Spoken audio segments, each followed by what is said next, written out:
Hello everybody again. Today we are joined with Mr. Denis de Benis, who achieved top 4 at Slovenian Goat Nationals with his very unique deck. So please tell us how the event went for you and then show us your deck profile. So the event was kind of nice. We played inside a castle. So the event venue was, I think, the best I've ever been at any event. The players were kind of nice too. For the most part, they were very friendly, and there was a lot of banter in between in the matches. A bit surprising to me, but I played like 4 or 5 rounds against warriors of various kinds. And there was one matchup which was very rare, in that I played against Strike Ninja. So that was like a bit unorthodox. I wasn't sure how to side, because they often go down to less than 4 cards in hand, so you kind of don't get any use out of Dust Shoot. And at the same time, you kind of want Spell Trap Destruction, but not too much, so I wasn't even sure if I should side in Dust Tornadoes or not. But in the end, it just kind of ended up not mattering too much, because the sheer size of my monsters was enough to beat the whole deck, more or less. But more about that later. So I went with basically the same build that I advertised in the previous video. The only difference was I actually decided what I wanted to side as the 15th card, which I wasn't sure last time. And obviously, if I had a time machine, I would bring more Cypher Soldiers than I did, but I guess turns out one is more than good enough anyways, because Lily and Cypher Soldier seems to be enough targets to beat over the whole warrior lineup. Yeah, so in the last video you preached about how the deck really beats warriors, and then you basically proved it. So in essence it should, but you know, it really depends on how they draw, because if they have the broken starters, you normally can't out a single late night, and then it's a problem. So anyways, just a quick refresher. We have a few just like staple cards, let's say. One big beater, that's a nerf, that's basically why this is in the deck. A breaker to beat over back row. A virus and a serpent. Serpent is here because of magical merchant mostly, but also because you play 4 discarded cards. And then the bread and butter is 3 magical merchants, so you can mill over a bunch of earths, a bunch of rocks, banish them, get them back with fusion. 3 rats, because you have a bunch of good targets for them and they fit the deck. A lily as a target for a rat, an exiled force again as a target for a rat, 2 of the best rocks. These are a double-edged sword. I had a game where I went +4 with Morphin Jar. I had a game where I completely lost because this summoned 4 monsters for my opponent. So it's kind of like give and take. Sometimes you just normal summon them and attack, sometimes you discard them, but sometimes these are the only outs to a bad situation. So I think you kind of have to run some of these cards in this deck. And then you have 2 Mega Rocks. 3 is too much, 2 is maybe too much as well, but I like drawing them on occasion, even if it just banishes 1 monster, to tribute them for a Grand Mark. So that's why. I believe the highest Mega Rock that I summoned in the tournament was with 8 banishes, so it was 3,500 attack, which is pretty impressive. And then the 6 Gigantic copies, basically. And then 5 more rocks that are just generically good. So 2 Grand Marks to destroy CT flips and such. And 3 Golem Sentries, again for CT mostly. Otherwise they're pretty bad, but it's good enough as a player.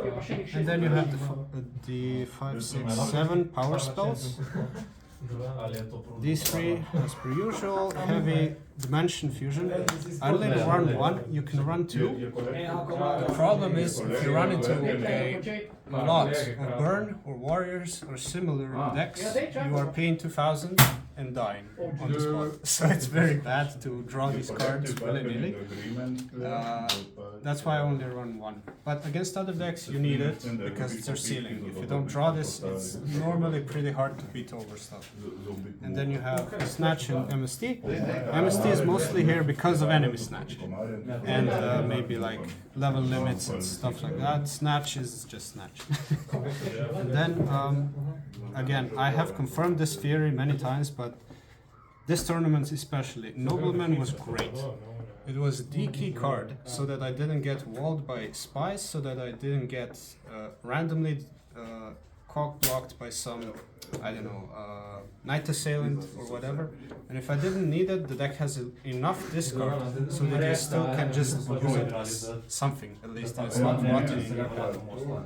And then for back row with Mirror Force, I decided not to run torrential main even against a very open field, because I'm still convinced it's just such a weird card. Like every time I try it, I miss not having it, because the situations where I draw it are so bad for it that I never get a plus out of it.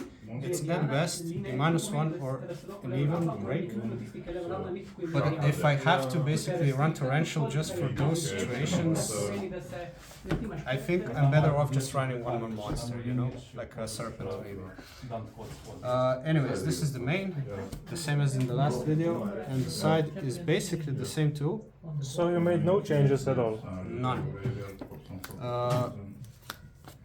This little package, again, this, I only took this because I don't really know what else to side against Burn that's like semi-consistent. Because you can play maybe Wanghu or something else, but the problem is like Wanghu is not searchable with Rat. Wanghu is not searchable with reinforcements.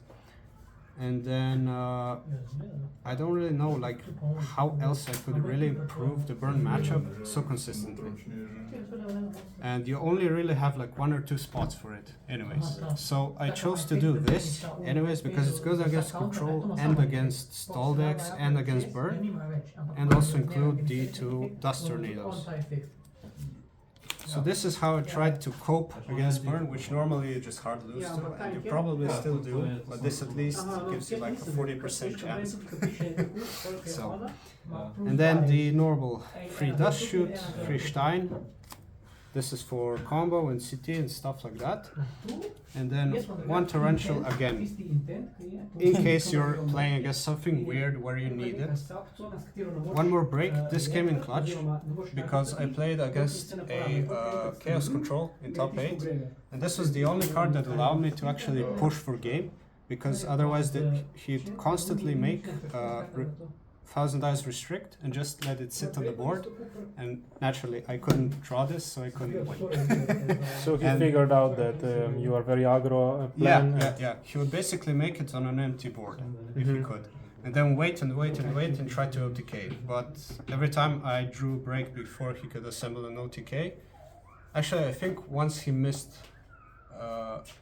a game shot, and that's how I won. But okay. We take those. Yeah, and then you have the 1 kinetic.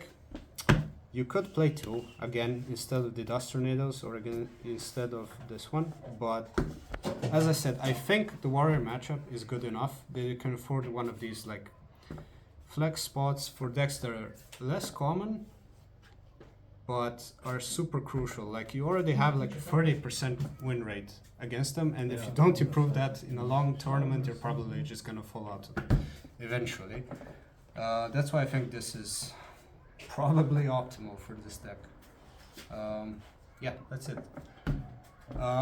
As for funny stuff that happened in the tournament, I've already mentioned the jars. There was also kind of a funny situation where I went heavy for +3, I think, off of Merchant. But otherwise it's pretty tame. Like I drew pretty well all tournament long for the most part, which is why I kept winning, to be completely honest. but I guess that's necessary if you want to progress in a long tournament anyways. These Cybersteins didn't come into play at all, but there were several Reasoning Gate decks, so they could have, easily. I also somehow dodged all the burn, which was very fortunate. And I couldn't dodge CT whole tournament. I think I would have had to play it in the top cut anyways. So definitely this was justified alongside the Nobleman. Yeah, so that's it from me. Just one question. Mhm. I heard from people, and I also saw even in the top cut when the deck lists were published. I mean, the names for the deck lists, they labeled your deck as some kind of an OTK. So it seems that the opponents, when they play against you, they assume that you are running some kind of, dimensional fusion combo OTK deck. So does that make them misplay or misside, or? So I think in general people don't play these decks at all, any kind of Mega Rock. The most I've seen is something like my deck, but running giant grenades and a lot of fusions and a lot of Mega Rocks. And the problem with that is just that it's not stable. You lose before you even get to the combo. So I tried that in the beginning and I saw that was a huge weakness of the deck. That's why I completely transformed it into something mid-range. And then the other version is basically Reasoning Gate, but with Mega Rocks instead of BLS.